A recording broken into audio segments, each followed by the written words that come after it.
अस्सलामुअलैकुम, welcome to technical chemistry. आज हमारा टॉपिक होगा आइसोमेरिज्म एंड इट्स टाइप्स। ठीक है, तो सबसे पहले हम देख लेते हैं आइसोमेरिज्म क्या होता है।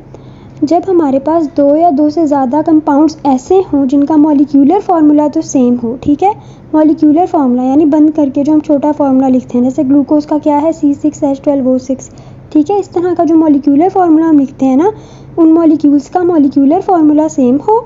ठीक है, लेकिन जब हम उस मॉलिक्यूलर फार्मूला को खोल के स्ट्रक्चर बनाए ना, तो वो डिफरेंट हो। ठीक है, मतलब जब दो या दो से ज़्यादा कंपाउंड्स का मॉलिक्यूलर फार्मूला तो सेम हो, लेकिन उनका स्ट्रक्चर जब हम बनाएं, उनका स्ट्रक्चरल फार्मूला डिफरेंट हो, तो इस तरह के कंपाउंड्स को हम कहते हैं आइसोमर्स। और इस फिनोमिना को, कि उनका मॉलिक्यूलर फार्मूला सेम है और स्ट्रक्चरल फार्मूला डिफरेंट है, इस फिनोमिना को हम कहते हैं आइसोमेरिज्म।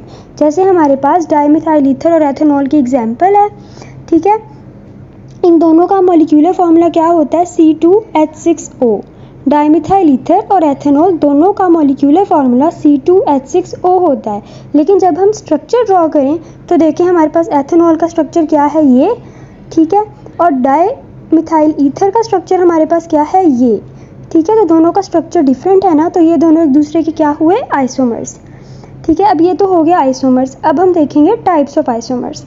तो आइसोमेरिज्म यानी आइसोमर्स हमारे पास दो तरह के होते हैं, जिनकी हम फर्दर आगे क्लासिफिकेशन करते हैं, लेकिन बेसिकली दो टाइप्स हैं आइसोमर्स की। सबसे पहला है स्टीरियो आइसोमर, दूसरा है स्ट्रक्चरल आइसोमेरिज्म। ठीक है, मैं स्टीरियो आइसोमेरिज्म बाद में बताती हूँ, पहले स्ट्रक्चरल आइसोमेरिज्म देख लें। वही आइसोमेरिज्म वाली डेफिनेशन कि जब दो या दो से ज़्यादा कंपाउंड्स, उनका मॉलिक्यूलर फार्मूला तो सेम हो, लेकिन उनका स्ट्रक्चरल फार्मूला डिफरेंट हो, ऐसे आइसोमर्स, ऐसे कंपाउंड्स को हम स्ट्रक्चरल या कॉन्स्टिट्यूशनल आइसोमर्स कहते हैं। ठीक है, और इसकी एग्जांपल हमारे पास यही एथेनॉल और डाइथाइल ईथर की आ जाती है। ये एक दूसरे के कॉन्स्टिट्यूशनल या स्ट्रक्चरल आइसोमर्स हैं। अब हम देखेंगे स्टीरियो आइसोमर्स। तो स्टीरियो आइसोमर्स क्या होता है, ऐसे कंपाउंड्स या ऐसे आइसोमर्स जिनका मॉलिक्यूलर फार्मूला तो सेम हो। ठीक है, लेकिन जब हम उनका स्ट्रक्चर ड्रॉ करें ना, तो मॉलिक्यूल्स की जगह डिफरेंट हो, जगह बदल जाए। जैसे आपको अभी मेरे बोलने से समझ नहीं आएगी, आप ये डायग्राम देखें। ठीक है, मैं जूम कर देती हूँ ज़रा। अच्छा, देखिए स्टीरियो आइसोमेरिज्म क्या होता है। हमारे पास देखें ये दो कंपाउंड्स हैं, एक ये और एक ये हमारे पास बिल्कुल सेम नज़र आ रहे हैं। कार्बन डबल बॉन्ड, फिर दूसरा कार्बन। देखिए यहाँ पे CH3 दोनों एक ही साइड पर आ रहे हैं। ठीक है, और यहाँ एक CH3 इधर है और एक CH3 इधर है। देखिए एटम सारे सेम हैं, दोनों के पास दो दो कार्बन है, दोनों के पास दो दो मिथाइल ग्रुप है CH3 और दोनों के पास दो दो हाइड्रोजन है। जगह क्या है, सिर्फ जो मॉलिक्यूल्स हैं ना, जो ग्रुप्स हैं, उनकी अरेंजमेंट डिफरेंट है। ठीक है, यहाँ पे दोनों देखें CH3 एक तरफ हैं, यहाँ पे इस तरह से हैं। तो जो इस तरह के आइसोमर्स होते हैं ना, जिनका मॉलिक्यूलर फार्मूला सेम होता है, लेकिन उनके मॉलिक्यूल्स की जो स्पेस होती है ना, जो जगह होती है, वो डिफरेंट होती है, तो इन्हें हम कहते हैं स्टीरियो आइसोमर्स एक दूसरे के। ठीक है, होपफुली ये क्लियर होगा। अब हम आगे बढ़ते हैं स्टीरियो आइसोमेरिज्म की टाइप्स पे।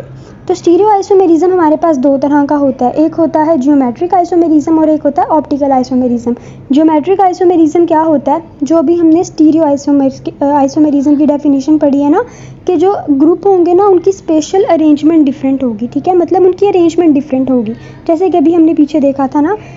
अच्छा, ये देखें, ये हमारे पास हैं जियोमेट्रिक आइसोमर्स एक दूसरे के। तो यही जो हमने अभी पीछे स्टीरियो आइसोमेरिज्म की डेफिनेशन में देखी थी एग्जांपल, कि उनकी लोकेशन चेंज हो जाती है। ठीक है, देखें यहाँ CH3 एक तरफ हैं और हाइड्रोजन एक तरफ हैं। जो इसके साथ दूसरा कंपाउंड बना हुआ है, उसमें साइड्स बदली हुई हैं। ठीक है, CH3 ऐसे क्रॉस की फॉर्म में। ठीक है, तो इसे हम क्या कहते हैं, ये जो हमारे पास है ना जियोमेट्रिक आइसोमर, जिसमें जो सेम ग्रुप हैं वो एक ही साइड पर हैं, जैसे मिथाइल ग्रुप दोनों सेम साइड पर हैं, इसे हम कहते हैं सिस आइसोमर। और ऐसे जियोमेट्रिक आइसोमर्स जिसमें हमारे पास सिमिलर ग्रुप डिफरेंट साइड पे होते हैं, जैसे एक मिथाइल ग्रुप इधर है, एक मिथाइल ग्रुप इधर है, एक हाइड्रोजन इधर है, एक हाइड्रोजन इधर है, सेम साइड पे नहीं है ना, इन्हें हम कहते हैं ट्रांस आइसोमर्स।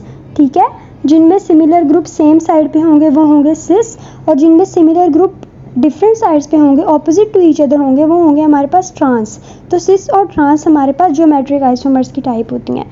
ठीक है, अच्छा, हमने ज्योमेट्रिक आइसोमेरिज्म देख लिया, अब हम देखेंगे ऑप्टिकल आइसोमेरिज्म क्या होता है। ठीक है, हमारे पास जब एक ऐसा कार्बन जिसके हमें पता है कार्बन की वैलेंसी 4 होती है। ठीक है, मतलब 4 डिफरेंट ग्रुप्स उसके साथ आके अटैच हो सकते हैं, बॉन्ड्स बना सकते हैं। ठीक है, ऐसा कार्बन जिसके साथ अटैच होने वाले सारे ग्रुप्स डिफरेंट होना, उसे हम कायरल कार्बन कहते हैं। ठीक है, मैं कायरल कहती हूँ, आप अपनी अपनी प्रोनाउंसिएशन होती है। ठीक है, मैं कायरल कार्बन कहती हूँ इसे। अच्छा, तो ऐसा कार्बन जिसके साथ चारों ग्रुप डिफरेंट लगे हुए होना, उसे हम कायरल कार्बन कहते हैं। तो ऑप्टिकल आइसोमेरिज्म क्या होता है कि कायरल कार्बन उसके अराउंड ग्रुप्स की अरेंजमेंट बदल जाएगी। ठीक है, एक कायरल कार्बन है हमारे पास, मतलब उसकी वैलेंसी 4 डिफरेंट ग्रुप्स ने सेटिस्फाई की हुई है और उसमें हमारे पास ग्रुप्स की जगह बदल जाएगी। जैसे ये एग्जांपल देख लें, हमारे पास डी लैक्टिक एसिड और एल लैक्टिक एसिड है। ये डी लैक्टिक एसिड है और ये एल लैक्टिक एसिड है। तो डी और एल में फ़र्क क्या है? देखिए, सारा कुछ सेम है। कार्बन है, कार्बन के साथ एक COOH लगा हुआ है, एक मिथाइल ग्रुप लगा हुआ है, एक हाइड्रोक्सिल ग्रुप लगा हुआ है और एक हाइड्रोजन लगा हुआ है। ठीक है, डिफरेंस क्या है? ये एक दूसरे के मिरर इमेज हैं। ठीक है, जैसे हम शीशा देखते हैं तो हमें शीशे में हमारा लेफ़्ट राइट नज़र आता है और राइट साइड लेफ़्ट नज़र आती है। ठीक है, तो ये एक दूसरे के मिरर इमेजेस होते हैं। जैसे यहाँ पे हाइड्रोजन इस तरफ है तो इधर हाइड्रोजन इस तरफ होगा। ठीक है, मतलब पोजीशन चेंज है। अच्छा, यहाँ देखिए, मिथाइल ग्रुप इस तरफ है तो इधर मिथाइल ग्रुप इस तरफ होगा। मतलब एक में हाइड्रोजन लेफ़्ट साइड पे है, दूसरे में हाइड्रोजन राइट साइड पे है। एक में मिथाइल ग्रुप लेफ़्ट साइड पे है, दूसरे में मिथाइल ग्रुप राइट साइड पे है। ठीक है, तो कायरल कार्बन के अराउंड जब ग्रुप की अरेंजमेंट बदल जाती है ना, उसे हम कहते हैं ऑप्टिकल आइसोमेरिज्म। होपफुली ये भी आप सबको क्लियर होगा। ठीक है, अच्छा, तो आज हमने सबसे पहले आइसोमेरिज्म देखा कि आइसोमेरिज्म क्या होता है। उसके बाद हमने टाइप्स देखी आइसोमेरिज्म की, जो थी हमारे पास स्टीरियो आइसोमेरिज्म और स्ट्रक्चरल आइसोमेरिज्म। उसके बाद हमने देखा स्टीरियो आइसोमेरिज्म की टाइप्स जो थी ज्योमेट्रिक और ऑप्टिकल आइसोमेरिज्म। अगर आपको मेरा लेक्चर अच्छा लगा तो सब्सक्राइब करें टेक्निकल केमिस्ट्री। Thank you.